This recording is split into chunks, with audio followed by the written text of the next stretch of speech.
Today's video is sponsored by the coldest water. More on that in just a moment. Yo, what is going on, guys? Winter Kills here, and welcome to a brand new video. Today we're going to be talking all about the Speedroid deck, more specifically Speedroid card theory. This deck has received a lot of really good support in Synchro Storm and in Burst of Destiny. And I've just been having an absolute blast playing this deck. I learn something new about it every time I sit down to play with it. And with all the new cards it's received from these past two sets, I think this deck actually has a ton of potential for being a really, competitively viable deck this format. I really do firmly believe that. But I wanted to make this video to talk about cards I'm playing, why I'm playing them, cards I'm not playing, why I'm not playing them, cards I may play in the future, and talk about a lot of things that I've seen in other people's Speedroid lists that I don't necessarily agree with, or maybe I do agree with, and I'll explain my reasons, of course, when we get to that point.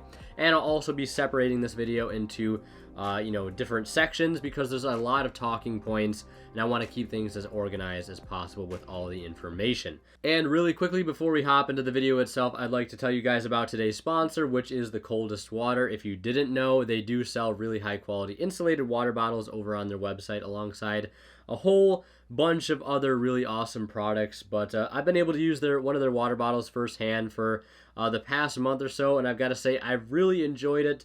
I've had no complaints, honestly. It does keep the water very, very cold, even overnight if it's left out. I believe their water bottles can keep things cold for up to 36 plus hours and keep things hot for up to 12 plus hours as well. So yeah, really great water bottle all around. If you guys want to get one, they come in all different colors and designs and sizes as well. And you can support the channel by shopping using my referral link down in the description.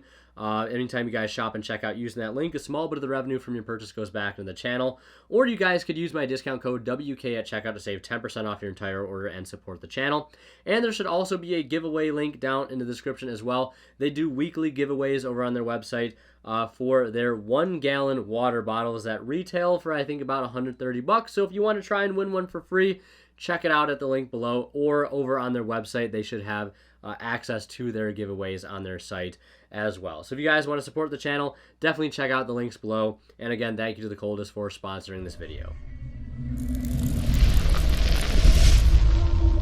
Alright, so the first thing we're going to go ahead and talk about is actually, my deck list. I'll be showing you guys the entire thing, main deck and extra deck. I would show a side deck, but it's not really complete right now, and it does need a little bit more tweaking. But I figured before we go ahead and talk about all the cards that you could play in a given Speedroid deck, I might as well, show you guys what my list looks like currently.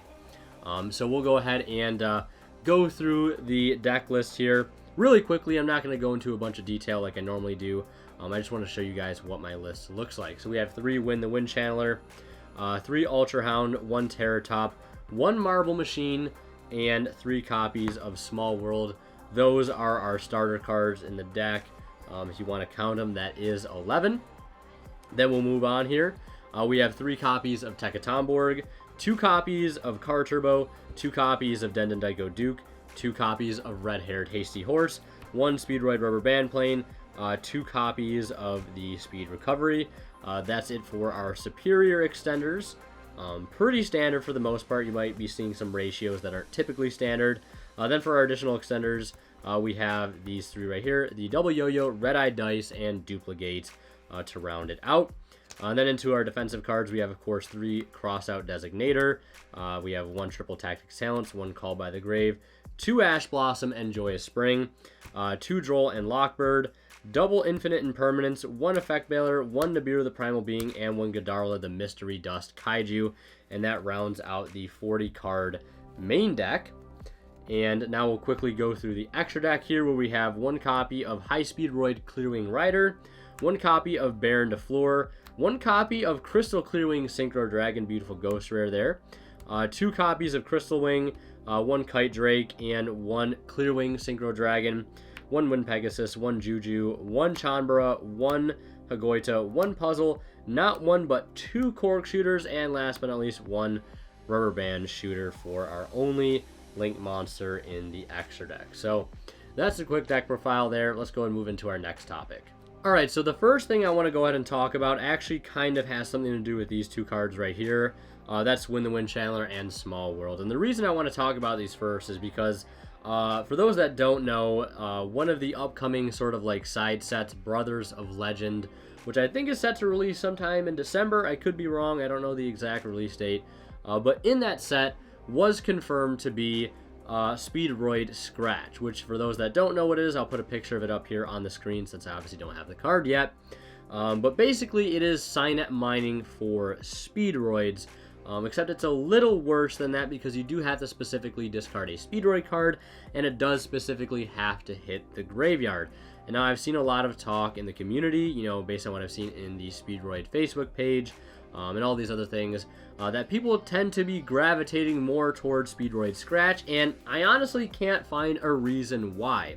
I don't think Speedroid Scratch is better than Wynn the Wind Chandler, and I don't think it's better than Small World. I think these two cards actually outclass Speedroid Scratch by a mile, and the first reason is that you have to specifically discard a Speedroid card in order to be able to search with it. Yes, there is synergy there. You could discard something like Den Den Daiko Duke. You could discard a CarTurbo for the attack boost. You could discard a dice if you already have Duke engraved to set up that special summon play. You could go ahead and discard like a Hound for a follow-up for next turn, right? To go ahead and search any Speedroid card. But Wynn is just much more versatile because it can discard any Wynn monster, Speedroid or not. You could discard Godarla, you could discard Ghostmourner, you could discard Droll and Lockbird. If it's a Wynn monster, it doesn't matter, you could discard it.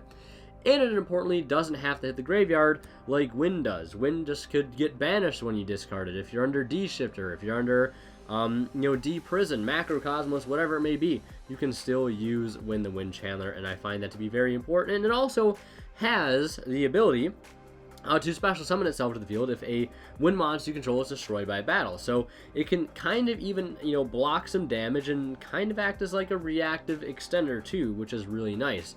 And I know one of the big arguments I always see is that Wynn doesn't, or Speedroid Scratch rather, doesn't lose to Call by the Grave. And while yes, that is true, but if we're comparing really powerful one-of cards that stop a certain card in our strategy, we could also use that same logic to say that Imperial Order stops Speedroid Scratch, so Wynn is just better, right?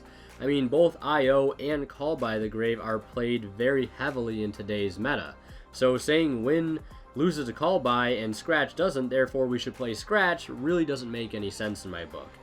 And not to mention, Scratch limits us to only being able to search Speedroid monsters, where Wynn lets us search any Wynn monster in a deck with 15 or less defense, so Droll and Lockbird is one of those really good cards that we could potentially search. And I just think it has a lot more utility, honestly. I mean, we can already search every single Speedroid card in the archetype, I believe, except for Skull Marbles, I want to say. But that card is not worth playing regardless, so it doesn't really matter. So it can already search pretty much every good card in our deck that we would want it to. Scratch, in my opinion, I'm not saying it's worth not playing whatsoever. I think Scratch definitely has a spot in the main deck somewhere because it is searchable off of Cork Shooter. But that also lends its own issue. 9 times out of 10, when I resolve Cork Shooter, I want to bring back the materials, and if I'm not, it means my hand is just loaded with a ton of extenders. I mean, I don't know.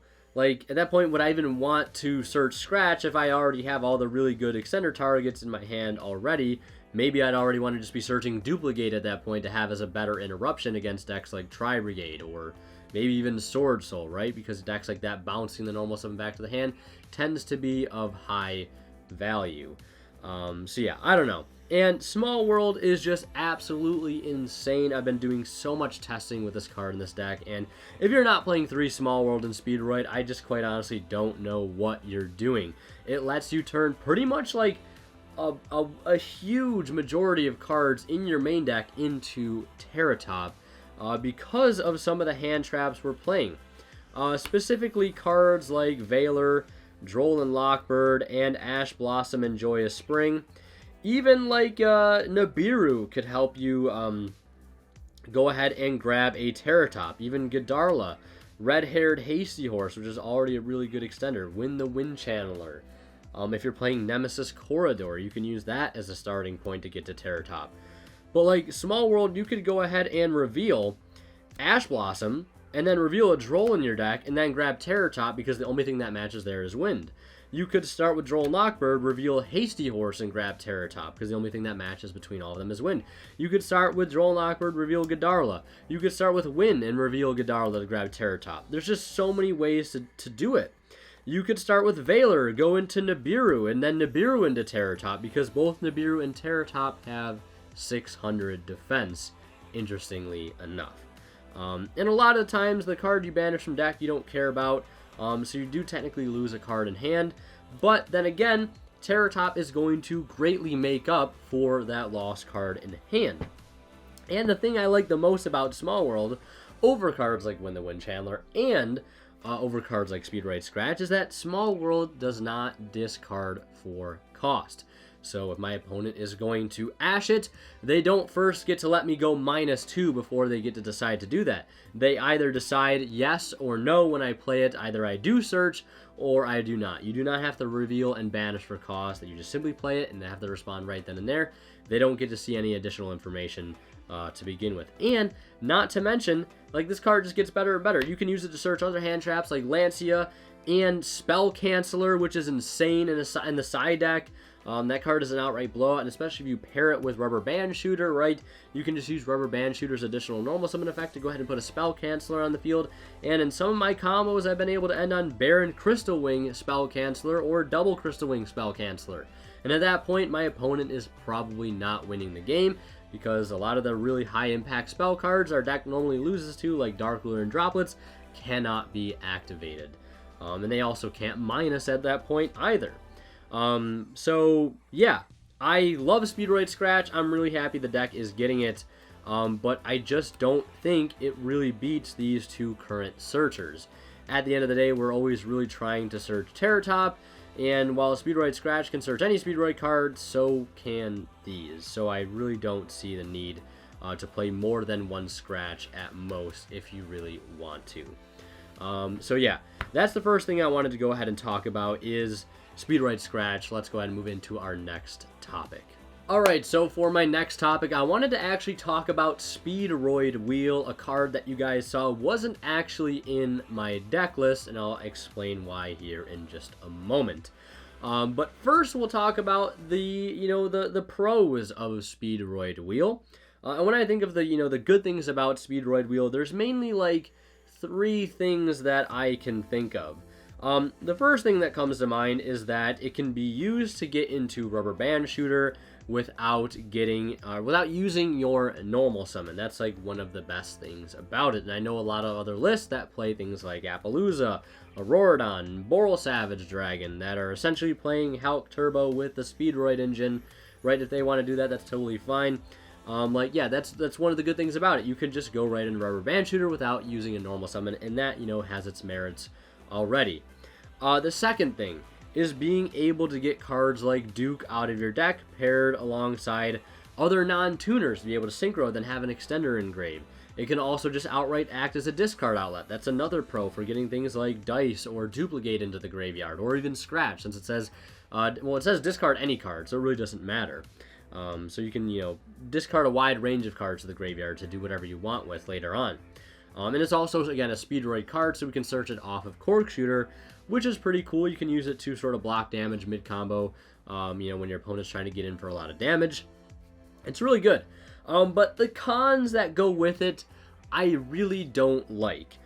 Because the way I have my deck specifically designed is I don't really care too much if I'm using a normal summon before I get into Rubber Band Shooter, because the way my extra deck is built, I'm pretty much always going to use the additional normal summon effect of Rubber Band Shooter, which I know a lot of people shy away from because they don't want to get Synchro locked, because they want to make Auroradon, they want to make Xyz monsters, they want to make things like Appaloosa, etc. I totally understand that. But my build is designed specifically so that I will always use the additional normal summon effect. So that's fine with me. I don't always have to worry about, not normal summoning before I get to Rubber Band Shooter. And I know in past builds of Speedroids pre-Synchro Storm, that was like one of the better ways to get to better end boards, because you wanted to step up into Auroradon. You wanted to make Totem Bird, Cicada King, Leviair, etc. And resolving Rubber Band Shooter's first effect wouldn't let you do that, so I totally understand. But there are negative repercussions to having to play a card like Speedroid Wheel.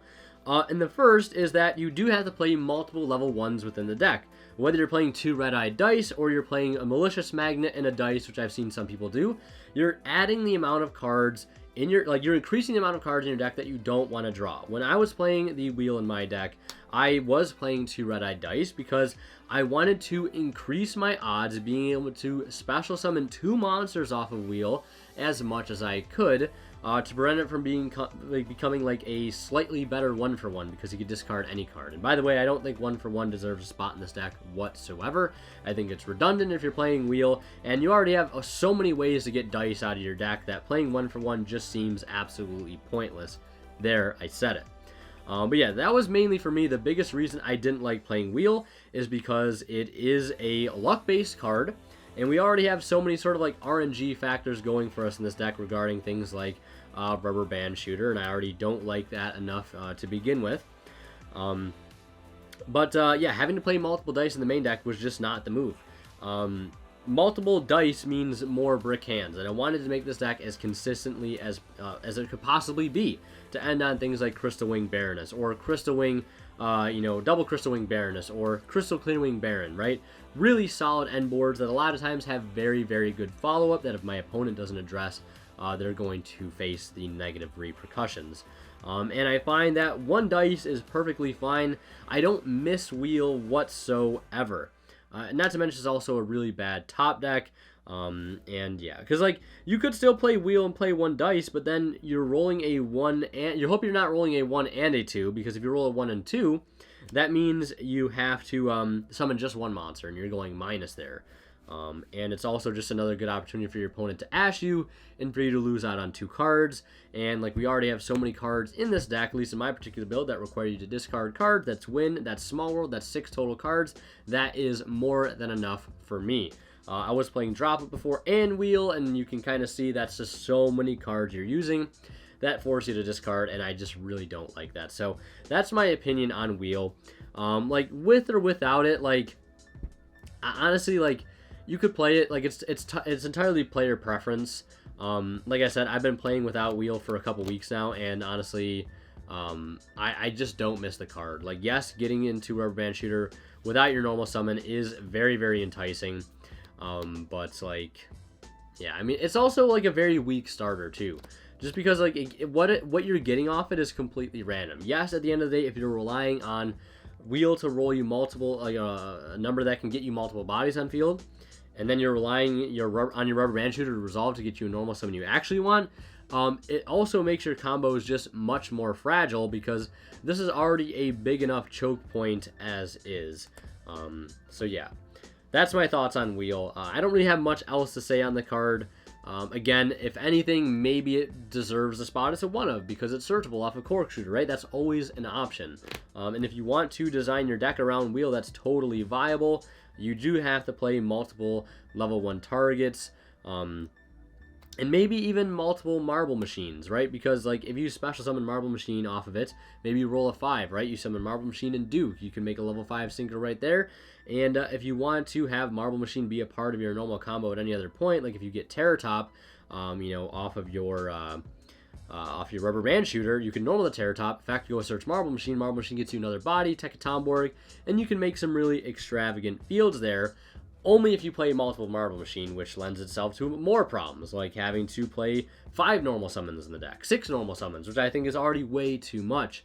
We do have, a way to get to additional normal summons in this deck, but like you still don't want to clog your hand with multiple normal summons. Which I guess, with that being said, let's go ahead and move into our next topic. Alright, so for the next topic, I was just talking about Hound and Marble Machine, so that's what we're going to go ahead and talk about next. I've been seeing a lot of debate in the community, specifically about Hound and Marble Machine. Everybody's got different ratios. Is Hound better than Marble Machine? Is Marble Machine better than Hound, right? What's the play? How many of each are you playing, right? I've seen a lot of that. And I've seen some people max out on 3 of each of these cards, and I don't think that's correct whatsoever. Yes, they're technically all 1-card starters, but you have to remember that these cards only serve one purpose. Typically, Hound is an exception, where Marble Machine really isn't, because it's a pendulum monster for some reason and can just never hit the grave, but I digress. is that they're only starters. They really can't act as extenders, and I mean that's where Hound is a bit of an exception, because Hound can act as an additional extender on your next turn by being able to summon out a Chambara from the extra deck, or being able to summon out a Puzzle or a Cork shooter, right? A lot of different options there, so it can act as an extender. But typically, they're always going to act as starter cards because they're only, able to activate their effect on normal summon. You can't get them off Yo-Yo and trigger their effect, unfortunately. It's really suboptimal to do that because you're just not going to get an effect. Maybe you get the extra body, and if you got the tuners, maybe that's good, but you're not getting any extension out of them, which is very, very unfortunate. So with all that being said, there really is no benefit to seeing multiple of these cards in your opening hand. That's why I wanted to reduce the amount of normal summons that I'm playing in this deck as much as I possibly could. I think Hound on paper is a better normal summon because it allows you to get into Rubber Band Shooter without burning extenders like Taketomborg and CarTurbo, and those by far are your most important extenders, and if you can save those extenders for later on in your combo, you're going to benefit greatly from that. Because Hound is unique and then it can send Dupligate. Dupligate can summon itself out and you can go right into Rubber Band Shooter. And if you already have extenders, you can send a Duke. You could send a Dupligate and use it for later to make even better end boards, and it also gives you follow-up in the graveyard, which is important. Marble Machine does not do that. But the one thing Marble Machine has over Hound is that its level is 2, not 3. And, we can, have it be a level 2 without burning a dice effect on it, right? It's just already out of the box a level 2 monster, which is important for making level 5 synchro plays for Hagoita with things like CarTurbo and Den Daiko Duke. So that's why I didn't want to cut Marble Machine completely from my list, because oftentimes combos that I do that start with Terror Top always go ahead and grab Marble Machine because its level scheme is really good, and it can search out a Taketomborg as well to keep the momentum going, where I can get Hound later on in the combo off of my Rubber Band Shooter. Or if I already open a key extender like Taketomborg, I can just use Marble Machine to search a Hound from my hand to have as a follow-up for the next turn, because a lot of times you don't need to search Rubber Band Plane, or you don't need to search CarTurbo, right? You can just get yourself a normal summon and have guaranteed follow-up for the next turn, and that has come up a ton of times, more than you think it would. Sometimes you don't want to search out more extenders, so you really just typically don't need them. You need your Taketomborg for your dice, and then a Duke to bring back dice later, and if you get lucky, a CarTurbo on top of that, right? If you really, think that's the play, instead of adding an extra Hound. But yeah, seeing multiple of these guys in your hand does not increase the ceiling. In fact, it does the opposite. It's going to end up bricking you more often. I've seen lists of people playing 2 Yo-Yo, Horse still for some reason, which absolutely makes no sense whatsoever. 3 Hound and 2 Marble Machine, or 3 Marble Machine and a Hound or 2. That's just way too many normal summons. You're going to draw a hand full of normal summons and very little extenders a lot of the time. And yes, you have more starters than me probably. I'm only playing 11, but I want very high quality starters that aren't going to conflict with each other. And normal summons are a thing you have to respect in Yu-Gi-Oh! Because you only get 1 per turn. Yes, we do have an in-engine way to get to 2 normal summons, but a lot of times this card is going to search as the card we want to normal summon anyways, so hard drawing extra normal summons really only hurts us in the long run. So once I realized that, I was like, I don't need to play 2 or 3 Marble Machine alongside 3 Hound. I could just play 1 and be completely okay with that.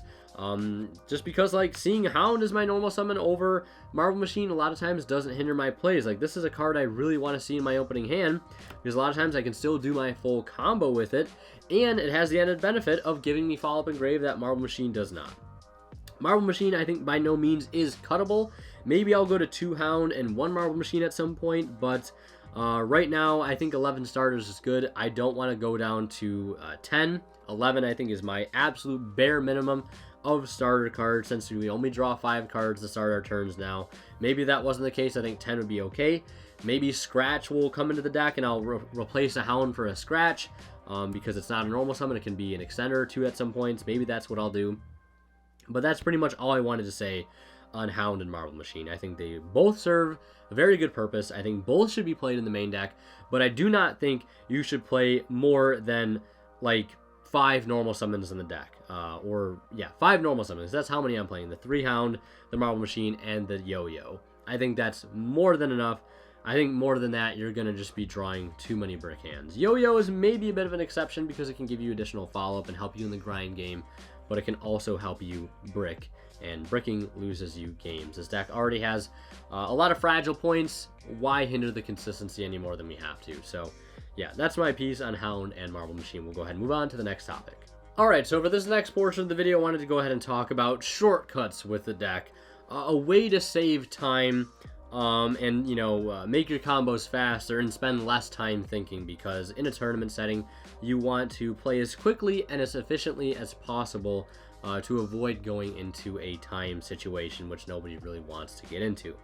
And the first thing I want to talk about before I get into, like, main combo line shortcuts is to talk about cork shooter shortcuts, because when you resolve this effect, depending on what cards you're bringing back, dice and either a level 3 or 4, there are a ton of possibilities to be able to make plays with. So the first thing we'll talk about here is what can you do if you're bringing back Terror Top and Red-Eyed Dice. Let's say you start with Terror Top. Terror Top searches you Taketomborg. Taketomborg tags for the dice. Make Cork Shooter effect, revive the materials. So what are all the things that we can do here? Well, there's a lot of things. We could use the dice here to make this a 7, Synchro into Wynn Pegasus at Ignister, and then Synchro the Pegasus and the Cork into Baron for the protection in the grave. We could either, you know, make it a 6 and Synchro for Clearwing, and then Synchro the Clearwing and the Cork Shooter for Crystal Clear for the spell trap negation and the opportunity to become immune to monster effects. And if they remove the Crystal Clearwing, we get to basically replace it by its graveyard effect. Or another thing we could do is actually make Cork Shooter a level 6, Synchro the Red-Eyed Dice and the Terror Top into Speedroid Puzzle, Synchro the Puzzle and the Cork Shooter, who is now a level 6, into Baron, and secure an end phase add back of either Terror Top or maybe the double yo-yo we didn't get to our hands off our Rubber Band Shooter, right? Which is really solid follow-up. Or one of the other things we could do is actually make the Terror Top a level 4, Synchro the Dice and the Terror Top into Hagoita, and then Synchro the Hagoita and the Cork Shooter into Crystal Wing, Synchro Dragon, or Kite Drake if you need it. And one of the other things you could do technically is if you're playing Shen Shen, you could use dice to make the Terror Top a 6, Synchro the Cork Shooter and the Terror Top into Shen Shen.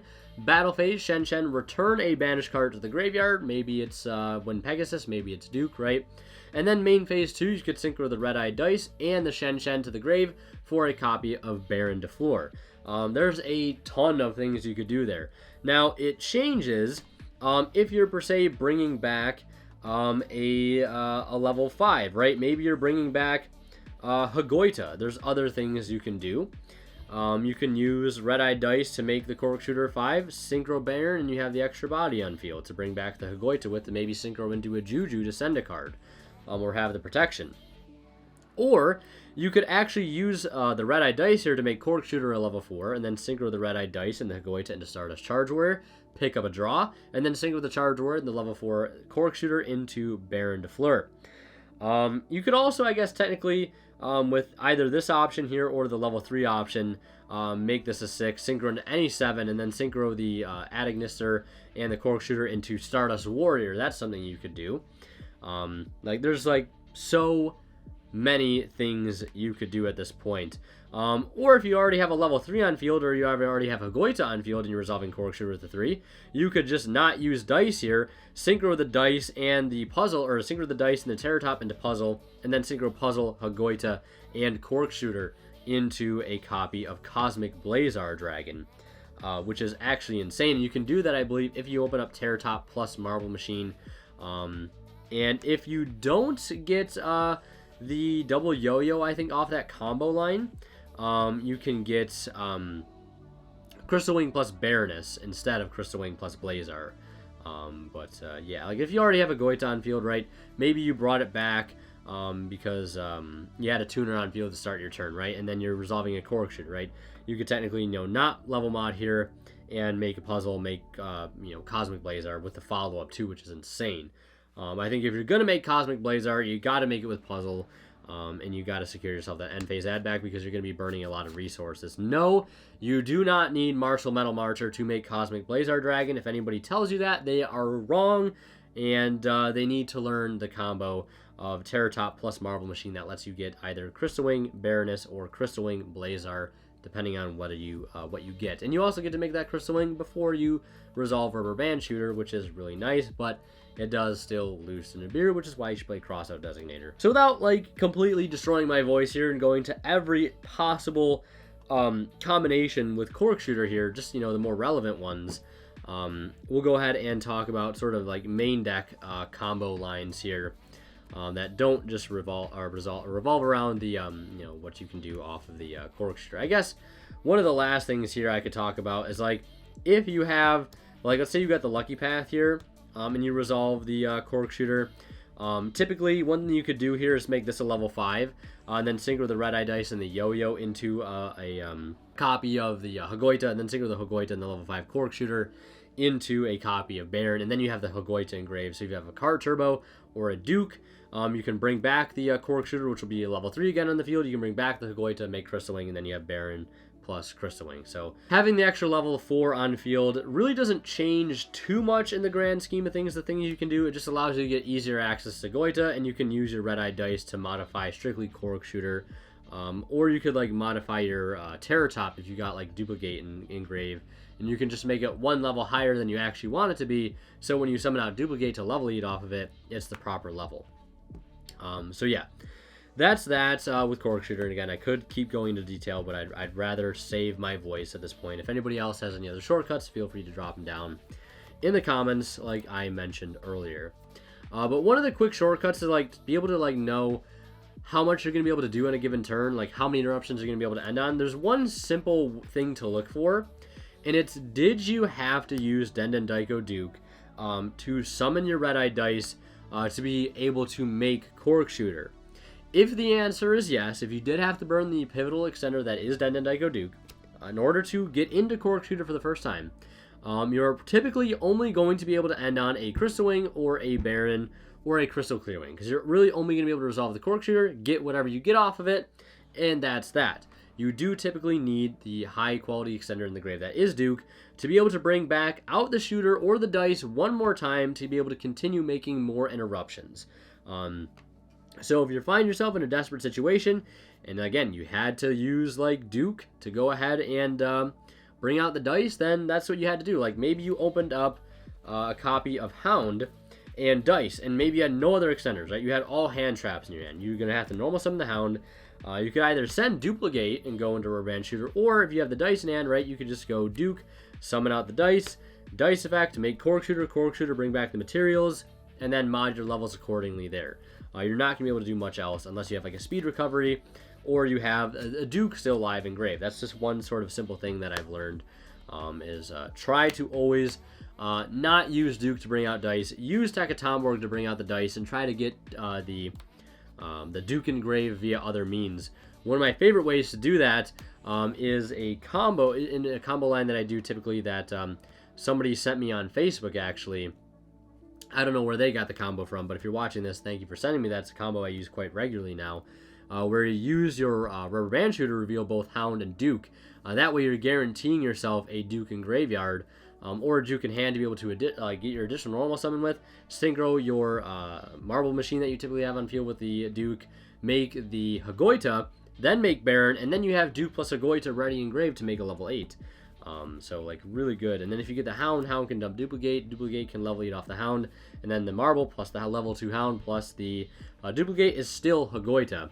You just you don't lose out in the Duke, because the Duke gets just dumped to the grave via the percussions of the Rubber Band Shooter, and just the nature of how the card works. It's just going to send the Duke to the grave if you don't get it to hand.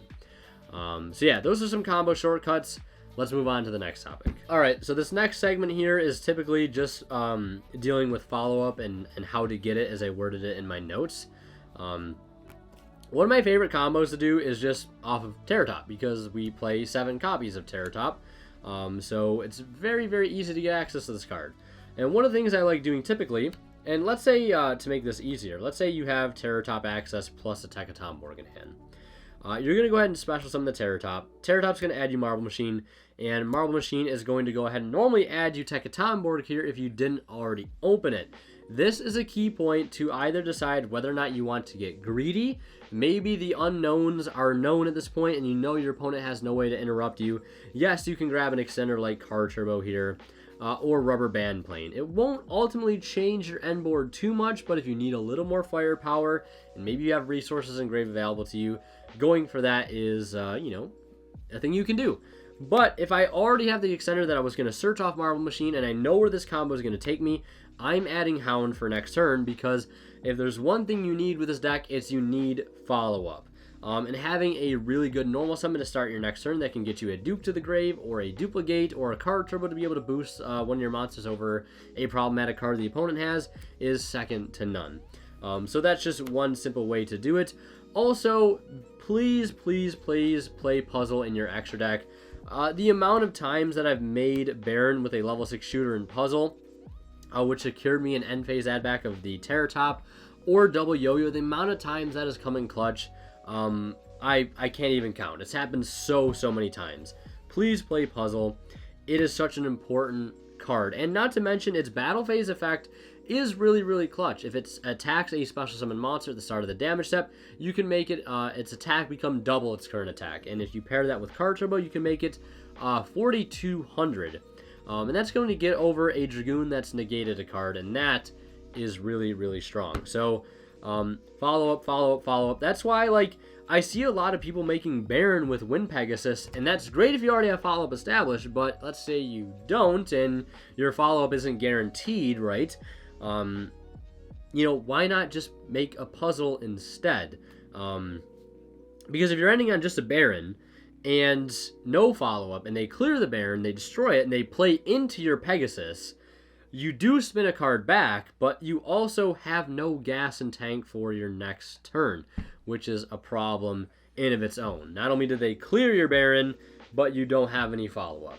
Maybe you cleared a problematic card, and yes, sometimes going for Pegasus into Baron is going to be the play over Puzzle. I get that. I'm not saying you're never going to be doing that, because odds are you probably will. It just depends on the matchup. But please do not forget that you can go into that card to get you the end phase add back, or you can even do it with Crystal Wing, right? If you have red-eyed dice in this scenario, you can make this a 4, synchro these into Puzzle, and then synchro Puzzle and the level 4 Cork shooter into Crystal Wing, because you still have a non-tuner Speedroid or non-tuner synchro that you're using to get into your Crystal Wing, so you met those requirements already. So yeah, that's follow-up, how to get it. Let's move on to our next topic. All right, so for the next topic here, we're going to be talking about our good old pal, the High Speedroid Cork shooter. One of the best extra deck cards this deck has gotten since the Battles of Legend, the Hero's Revenge, or Maximum Crisis, if you want to go so far as to say that, because this card is insane. We already talked about all the endless things you can do with this card, and playing 2, I think, is absolutely mandatory. I've seen a lot of people play 1. Yes, in theory, you can recycle it off of your recovery, but I want to use recovery to add back things like Yo-Yo, things like Terror Top, things like Taketomborg. I don't want to add this back because then I have to burn more resources to get into another copy. There's 2 main reasons why I think playing 2 is important. The first reason is because of Ultra Hound's Graveyard Effect, which, if you're playing this deck correctly, you will be using this Graveyard Effect a lot to help put you back into the game to threaten things like Crystal Wing and Kite Drake, which the opponent is going to have an answer for, or you're going to change the tide of the game. You're going to put yourself ahead a little bit. And playing a second Cork shooter allows you to be able to summon a level 3 tuner directly from your extra deck by recycling resources, which is going to make your Hagoita live, which is going to allow you to, at the start of your turn, before you commit anything from your hand, to be able to, threaten a Crystal Wing or a Kite Drake or any other level 8 Wynn Synchro you're playing, right? So that, for that reason, it is important, and it is mandatory in my build for that one reason.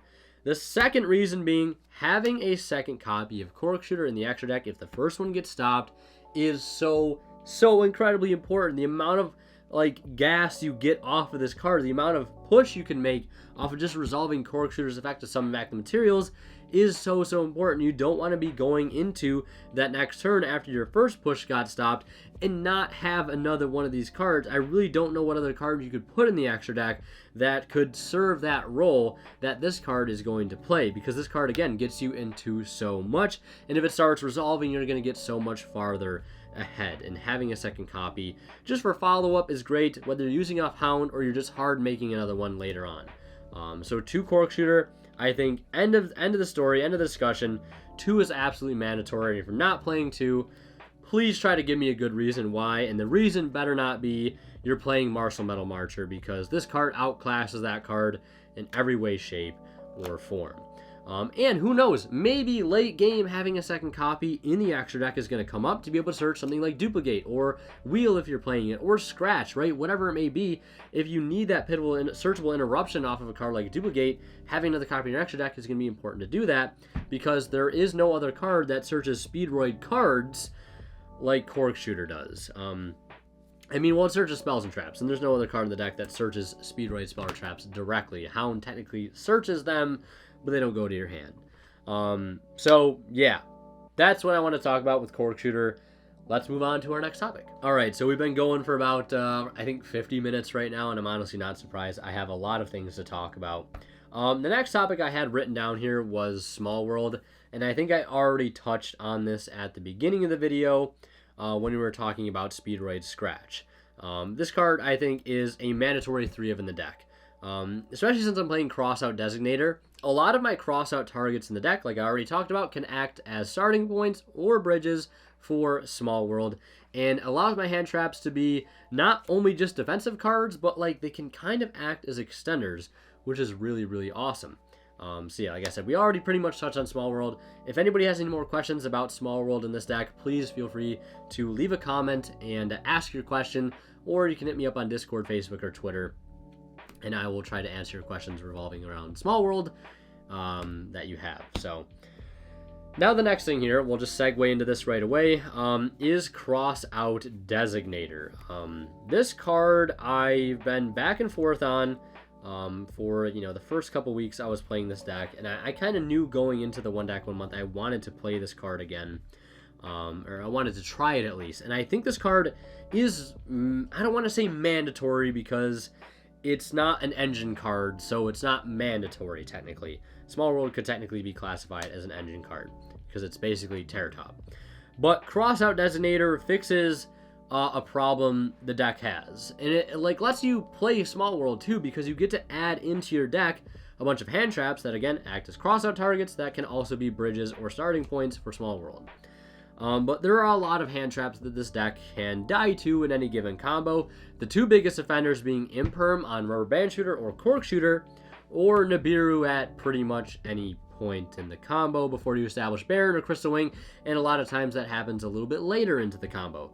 Nibiru seems to be falling a little bit out of favor in this current meta for board-breaking cards like Dark Ruler No More and Droplet, which again, this card can counter if you either decide to main deck a Dark Ruler, or if you decide to side one like I'm personally opting to do right now. So games 2 and 3, if I go first, I can set the cross out with the Dark Ruler in the deck, and if they go to Dark Ruler on my board, I can simply say no, because I can respond with spells and traps to Dark Ruler. And if I catch my opponent lacking and they don't discard a spell off the Crossout Designator, I can go ahead and punish them by dumping the droplets off of the Designator to negate their droplet if they don't send monsters off of it. So yeah, this card is great. And not to mention, if you draw your Small World or your Crossout targets, you're drawing hand traps, which are just more interruptions your opponent has to play through. So if you draw your Nibiru, yes, you can't play through Nibiru yourself if they have it, and if they have it, they better have it.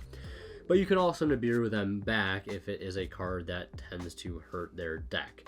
And not to mention, you can also side in cards like Evenly Matched too that can be blowout cards against your deck, because if you don't end on Baron or Crystal Clearwing, you can still keep this card in going first, and have an out to those really powerful board breaking cards. That's why I like this card quite a bit. I'm also playing one Talents, because Talents is a crossout target in of itself, but it's also just an extremely good card to draw. That's also a anti-hand trap. Same thing with Called by the Grave. I was playing 2 Talents before, no Called by, but I have since realized that Called by the Grave should be played in this deck, because there's a lot of other obscure hand traps in this deck that you can't always account for. One specifically is DD Crow, which is popular in the Tri-Brigade Leerlust decks, which are popping up everywhere in my local scene. And alongside that is the Destiny Hero Destroyer Phoenix Enforcer, and this is a direct answer to that. And it also outs other hand traps, right? And like Talents is good too, but Talents forces you to actually be interrupted, where Call by the Grave can simply just stop the interruption from happening. So there's some merit to just playing one Talents instead of two and no Call by. So yeah, that's Crossout. Crossout or not, that's my opinions on it. Let's move on to our next topic. All right, so this next topic I want to talk about here is a pretty interesting topic. I've been very back and forth on this as well, and I don't really know how much, like, statistically or just in practice. I mean, I guess I would know. I've been playing this deck for a while now. As I want to talk about wind extenders and their impact on the deck. So I'm opting to play Red-Haired Hasty Horse because I think to this day this is the best wind extender you can play in Speedroid, just because how easy it is to actually get this card on the field. You just need a column that is completely unoccupied and you can summon it, and it's an inherent summon. Yes, I've heard some people say they can go ahead and activate Imperm from hand on a card I'm playing, and then, you know, play in the same column as Hasty Horse, and then Hasty Horse will get destroyed. They can kind of go 2 for 1 on that. While yes, that's technically true, it can also force them to play an Imperm at an awkward time, also just burn an Imperm in general, because sometimes you can just use this as a way to climb into Rubber Band Shooter without burning your normal summon. And if they want to take my Hasty Horse out that bad, then by all means they can definitely do that. But outside of that very unfortunate scenario, this card tends to be the easiest wind extender to get on the field, and it lets you play going second a lot easier because it's a level 5.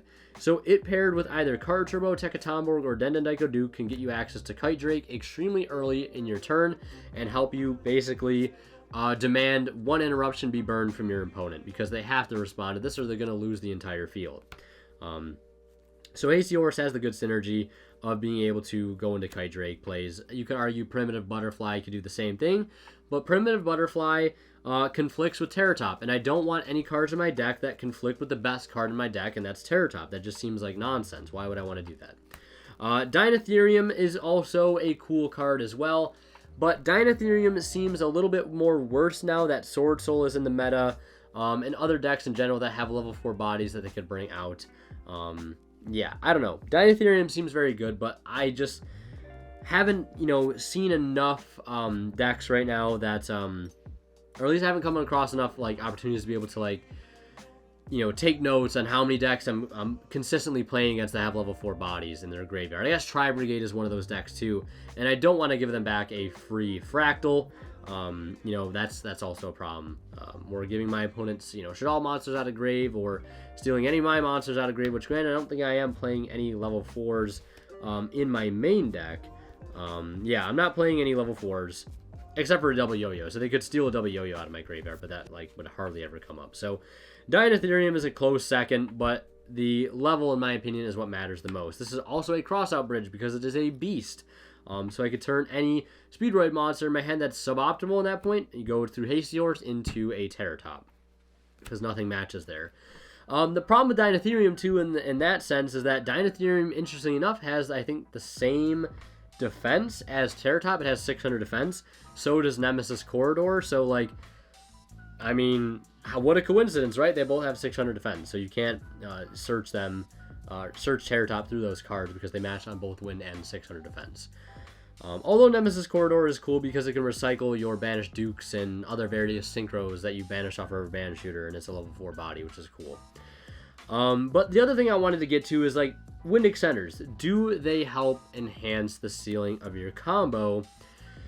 And I guess the long story short of that is I honestly think yes, because with our new extra deck pool in cards like Baron de Fleur, Baron is such a good generic synchro.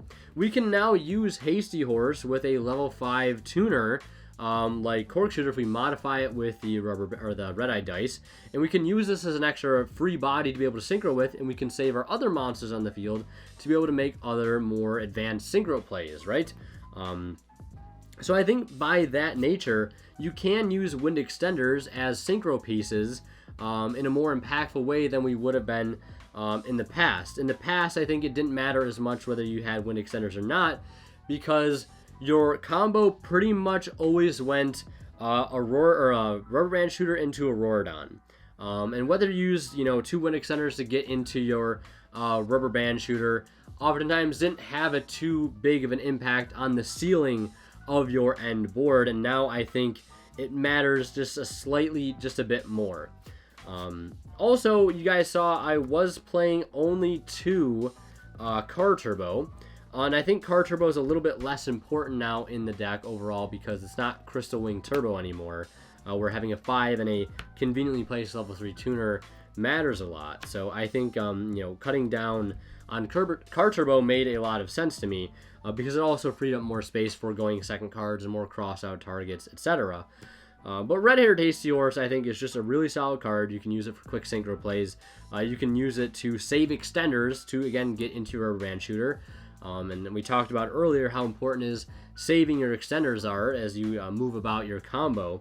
So if you can use Hasty Horse instead of Taketomborg to get into a rubber band shooter, that just makes your combo leaps and bounds better. And also Hasty Horse can have its attack to attack directly, and that can come up in time too. And I know some people play Kendama for time, but like Hasty Horse also can come up in time too because it can just attack directly. So yeah, that's all I really wanted to say on wind extenders. I think Hasty Horse still to this day remains the king of wind extenders. And yeah, that's all I really wanted to talk about. I guess I'll segue into ratios of CarTurbo and speed recovery, since we're on like ratios of extenders right now. I kind of already briefly touched on CarTurbo. CarTurbo is not as important to see in the opening hand as it once was, pre-Synchro Storm. And I think, seeing less copies in the opening hand is oftentimes beneficial, because if you really want access to CarTurbo, you'll get access to it by searching it mid-combo. Not to mention, it's also a hard once per turn to summon it to the board via its effect. Now, Speed Recovery, on the other hand, this is a card that I've decided to cut down on as well in order to make more room for other generic extenders like Hasty Horse that require little to no setup, whereas, Recovery does require setup.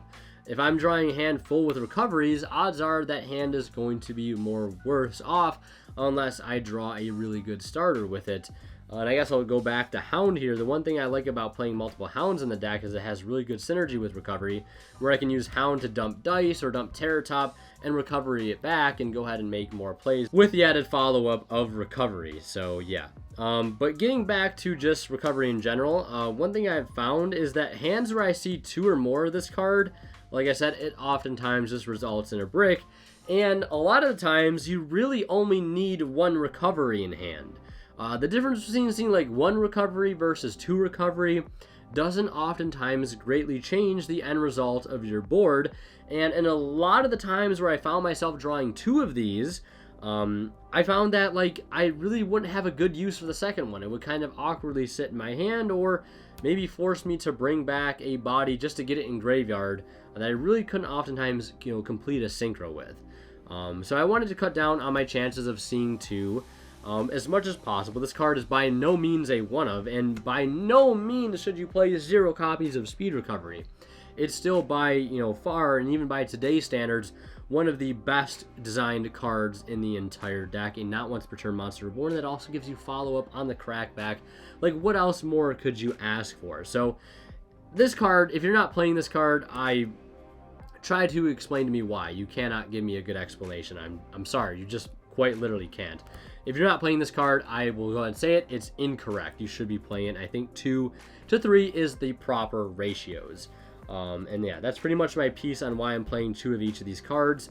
Yeah, seeing multiple recoveries, oftentimes with standard combo lines, doesn't let you make better boards than you would normally be able to make if you just saw 1 at the end of the day. And a lot of times you have to make weird overextension plays if you want to try to take advantage of 2 recoveries in a meaningful manner. So yeah, we'll go ahead and move on to the next topic here. All right, so one of the other things I wanted to talk about was Taketomborg.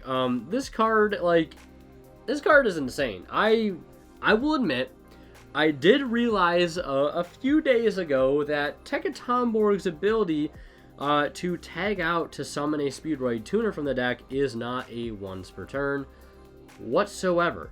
And I wanted to title this segment Tips with Taketomborg, because there are a lot of cool, sneaky things you can do with this card. For example, and I'll reference a tournament experience I had already, and I probably already talked about in episode 2 of One Deck 1 Month, and that may or may not be out yet, but if it's not, no big deal. The play was this. I had Hasty Horse plus Taketomborg, and I also had Recovery in hand. No other starters, no other extenders.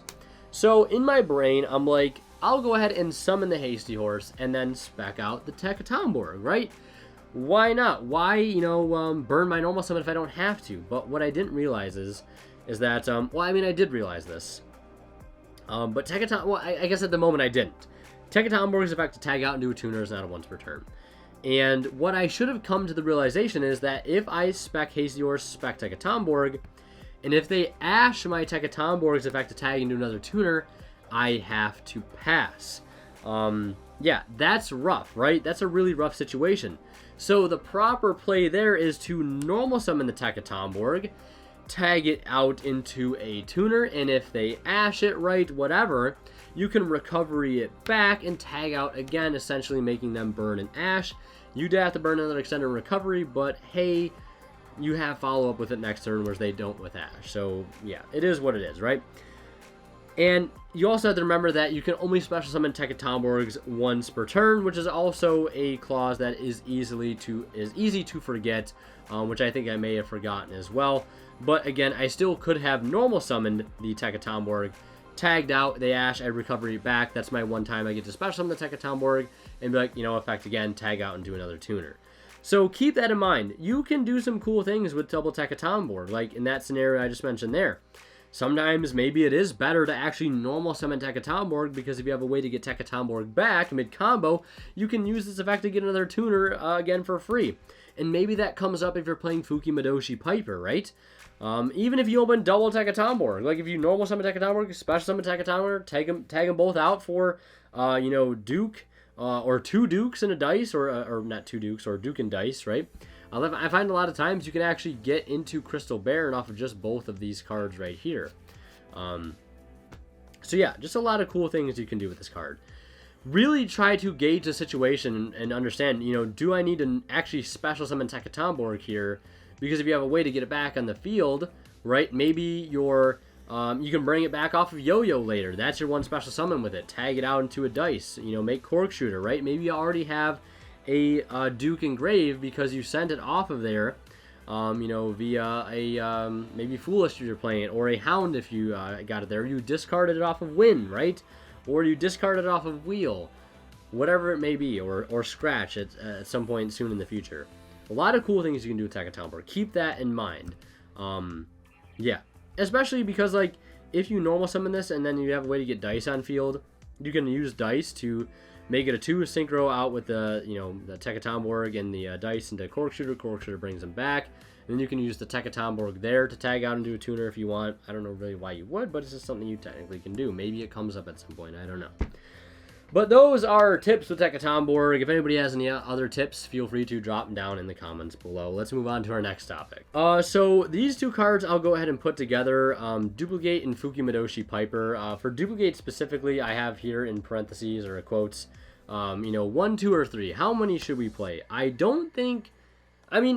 honestly don't want to say any number of Dupligate is incorrect. It really depends on the style of build you're playing. If you're playing as more of a control-based deck, I think playing multiple Dupligate is very, very strong. It's a very good not once per turn interruption. That happens to be a very good form of interruption. Bouncing a card back is really good, especially if you're bouncing an extra deck card. You get a lot of good value out of it. And then it can also double as an extender on the crackback, which is very, very important. I really love Dupligate. When the card first came out, I really liked it for the fact that not as a way to extend mid-combo. I liked it because it was a really good in-engine and searchable disruption card in the deck that wasn't in the form of a body on field, so that like didn't put all of your eggs in one basket. You could play the deck as a mid-range control deck or mid-range combo deck and have that good interruption in the back line that a lot of decks aren't going to be able to expect, and again, it just doubles an extender on the following turn.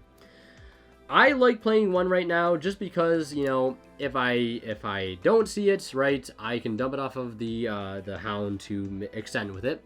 And if I do see it, it's just an additional interruption on top of my end board. Although there have been some weird situations where if I draw a Hound in this together and I, by some unfortunate circumstance, have no other extenders in hand, I can't use Hound as a one-card rubber band shooter, and that has actually come up at some point. And granted, it's only come up once, and I want to say maybe like 20 plus, 30 plus matches, but it still can come up. Does that mean I should play a second one? Probably not. Should I play a second one to avoid that more often? I could, at the cost of drawing this card more often, which isn't totally optimal, because it is a trap, and it doesn't let you do anything on your turn one. It doesn't do anything for you unless you can discard it to the grave off of something like Wheel, and you can't discard this off of Wynn, but yet you can discard it off Scratch, so like, I don't know.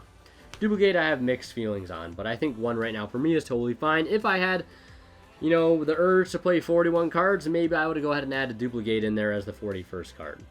But Fuki Midoshi Piper, that's another card I want to go ahead and talk about right now. That card on paper I love, but I've expressed the sentiment about the card in the past. Drawing Fuki Midoshi Piper is so incredibly awful. Just because it's not like Taketomborg and Dendadaiko Duke and, you know, Hasty Horse. It's not an extender that can get itself on the field. It requires you to burn an extender in the form of Dendadaiko Duke or Taketomborg to be able to successfully get it on the field and resolve its effect. And if you want to resolve it in a meaningful manner, you have to get a lot of bodies on field to be able to reveal, you know, more than just one card. You know, and instead of making it just like an upstart or a charge warrior, you want to be able to dig 5 cards deep and find those side deck cards, find those counter cards for that particular matchup, find those key extenders. You want to be able to dig deep into the deck with it, and you do have to kind of like overextend and weirdly sequence your combos to be able to take advantage and resolve that effect. Its graveyard effect has literally never come up for me in all the times I was playing Fuki Midoshi Piper. Maybe there'll be some more reasons in the future for me to try to play it. But again, I just don't like the fact that it has to exhaust either your Taketomborg or your Dendadaiko Duke to get it onto the field. And at that point, I would just rather be summoning Dice, because Dice is getting me into Cork Shooter, whereas Piper isn't. Although the fact that I could find a Crossout Designator or a Talented Call by off it is extremely enticing. And you also have to kind of ask yourself, what are you trying to get off of Piper? If you're main decking a really powerful card like IO, or you want to dig into hand traps if you're playing a lot of them, you can use it for that sole purpose to try to just dig for really impactful cards instead of just trying to find any other wind extender that your engine could get you anyways. And what I found in my testing with the card is that you can take advantage of Piper, but you have to like use Taketomborg to get it a lot of the times, because that's the most optimal way to get it. But that means you need Duke at that point in grave already to summon a Dice, which you need to have searched out or have already had access to it some way, shape, or form in the combo to be able to still get into Cork Shooter. Because if you're not resolving Cork Shooter on your first turn, you're probably in a very bad position. You either break your opponent, hand trap you a lot, or you're just outright losing the game. So yeah, those are my thoughts on the Fuki Midoshi Piper. Let's go ahead and move on to one of our last few topics here. The first topic I was going to talk about is side deck techs. And this is just going to be a short segment. Gravity Collapse, Spell Canceller, Goes in Match, and other various crossout targets like Dark Ruler No More, Droplets, Lancias, etc. Or DD Crows. Those are the main things. You know, just taking advantage of the Synchro strategy with Gravity Collapse, the fact that it's all wind with Goes in. Yeah, that's pretty much. And Spell Canceller, again, being searchable off of Small World, and then also have a built-in way to get the additional normal summon of it alongside of either Baron Crystal Wing, Double Crystal Wing, or just Baron or Crystal Wing to back it up. Can literally just be an FTK against some strategies. I really do like Spell Canceller on the side, and I do want to continue to play it more as I play the deck more competitively. And extra deck free agents. So extra deck free agents I wanted to talk about. There's a lot of them. Marcher comes up as one of them, although I'm starting to care less and less about that card as time moves on.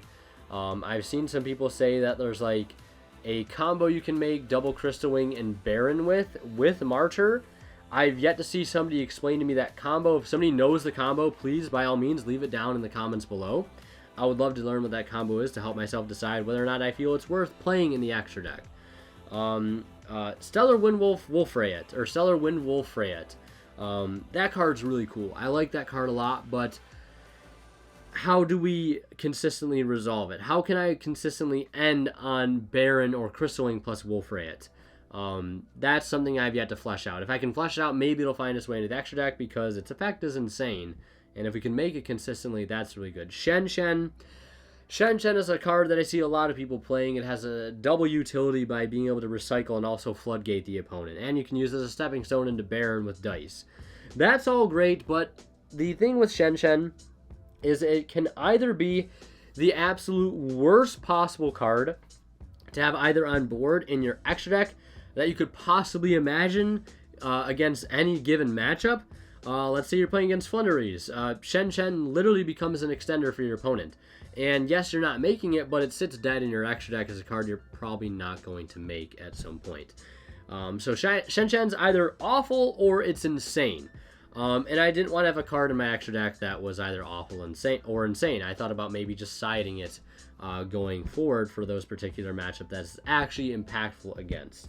So yeah, Cosmic Blazar is another one I wanted to talk about. It does demand a lot of resources, a lot of cards. Yes, you can still make it with, I think, just the Marble and Terratop, which isn't a hard combo to get into. It's not super unlikely. It is an insane Omni Negate that can recur itself every turn, unlike the Baron. And it still is, to this day, the only, recurring Omni Negate the deck has access to. And you can make it in an optimal way with the, Cork Shooter, Hagoita, and Puzzle, because you get that card back. And it's hard for them to interrupt because it removes itself from the field. So if they want to, if you activate Blazar and they try to imperm it, they can't because it tributes itself as cost and it's already just banished off the field. So yeah, Blazar is really good, but like I just don't know if I wanted to cut it or cut high speed Clearwing Rider for it, because Clearwing Rider serves a huge role in the extra deck. It's mass removal. Like if your Kite Drake fails, if they negate the Kite Drake, you can just CarTurbo with Kite Drake into Clearwing Rider, and then try to wipe their field again. And then Clearwing Rider is worded in such an insane way where you roll a 6-sided die and shuffle Wynn monster in your grave into your deck up to the result. Then you can, keyword being up to, and then you can destroy cards your opponent controls up to the number shuffled, right? So there's no confliction, and if you roll a 6 and they only have one card, you can't use it. Or if you roll a 5 and you only have 2 cards to shuffle into your grave, you can't use it. No, that's not true. You can, because it says up to. And it's also a Speedroid monster, so you can modify its level with dice, Synchro into Cork Shooter with it, and then bring it back off of the Cork Shooter and use its effect again, because it's not a hard once per turn. It is just a soft once per turn. And then it can also tag into Synchro. So, because like I said, if I were to play Blazar, I feel like I'd have to cut the Clearwing Rider. And I think Rider serves a very important role in the extra deck, because it's just insane removal. So yeah, I talked about Wolfrayet, I talked about Shen Shen, talked about Marcher, talked about Blazar. Auroradon's another card you could play, but you do have to play a brick in the main deck, and there's already a good handful of cards in the main deck I don't want to draw, like Double Yo-Yo, Dice, Dupligate. I don't want to add a 4th card to that. I really, really don't. If you want to, by all means, go right ahead. Appaloosa is another one you could play, but then you have to like play things like Auroradon, which is a little weird. You don't have to play it, I guess, technically. I just don't think it's needed, because like a lot of times Baron plus Crystal Wing and follow-up is enough, plus hand traps, right? And I don't think there's any other extra deck techs I can think about right now, or extra deck free agents. And if there are, it's slipping my mind because it's late and I'm hungry. And I think with that being said, those are all the talking points I wanted to touch on for this particular video. If there's anything I missed, if there's any questions you guys have for me, feel free to drop them in the comments and let me know, you know, what your thoughts are on this particular video. Do you guys want to see more videos like this in the future? Let me know down in the comments below. And I'm just realizing my camera up here has been dead for a little while, but I don't think it mattered. I didn't really need a top-down shot for a lot of the stuff anyways. But that's going to do it for this video. Thank you guys so much for watching. Leave a like if you enjoyed. And if you want to see more of my content, click on one of the videos popping up at the bottom of the screen right now. As always, Winner Kill signing out. We'll see you guys in the next one.